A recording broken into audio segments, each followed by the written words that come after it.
आदि मानव की उत्पत्ति एवं विकास। पृथ्वी पर मानव की उत्पत्ति प्लाइस्टोसीन युग के आरंभ से मानी गई है। इस समय में स्तनपायी प्राणियों जैसे बंदर, हाथी, गाय का विकास व उत्पत्ति हुई थी। अधिकांश विद्वानों के अनुसार आज से लाखों वर्ष पूर्व नर बानरों के रूप में मानव की उत्पत्ति हुई।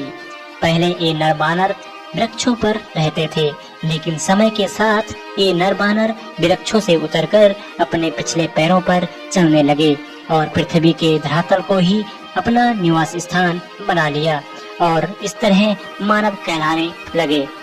आदि मानव अपने जीवन में खानाबदोश जीवन जीते थे। भोजन और आश्रय की तलाश में एक स्थान से दूसरे स्थान में झुंड बनाकर घूमते थे। वे पेड़ों के फल व जानवरों का शिकार कर अपना भोजन प्राप्त करते थे। जब एक जगह में फल व जानवरों को खाकर खत्म कर देते थे तो अन्य स्थान तलाश करते थे। आदि मानव का जीवन शिकार एवं फलों के खाद्य संग्रह पर निर्भर था। खाद्य संग्रहण करने के कारण यह काल खाद्य संग्रहण काल के रूप में जाना जाता है।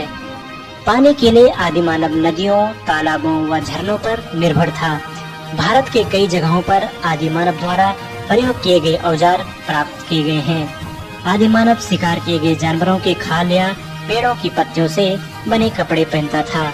आदि मानव जंगलों में रहा करते थे, जहां उन्हें दो चीजों का डर रहता था, एक मौसम का और दूसरा जंगली जानवरों का। वे बादल के गरजने और बिजली चमकने का कारण नहीं जानते थे, इसलिए वह भयभीत हो जाते थे। उस समय मानव काफी कमजोर था।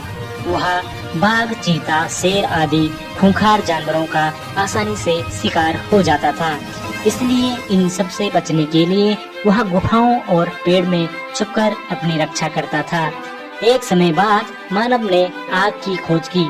यह एक संयोग था। दो पत्थर जब आपस में टकराए तो चिंगारी उत्पन्न हुई और पास रखे सूखे पत्तियों पर जा गिरी, जिससे कि पत्तियों पर आग लग गई।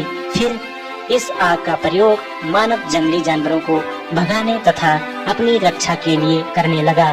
रात को जब सभी आदि मानव साथ में इकट्ठा होते थे तो गुफा के बाहर यह आग जला देते थे, जिससे जंगली जानवरों द्वारा उनकी रक्षा होती थी। साथ ही आग का प्रयोग भोजन पकाने एवं स्वयं को गर्मी देने के लिए इसका प्रयोग करते थे। आगे चलकर मानव ने पत्थरों के औजार बनाने का कार्य शुरू किया। इन्हीं कारण उस समय आगे चलकर मानव ने पत्थरों के औजार बनाने का कार्य शुरू किया। इन्हीं कारण उस समय को पुरापाषाण काल, मध्य पाषाण काल तथा नव पाषाण काल, यह काल आखेटक के रूप में भी जाना जाता है। आदि मानव के हथियार भी चकमक पत्थर के बने होते थे, क्योंकि यह कठोर भी थे और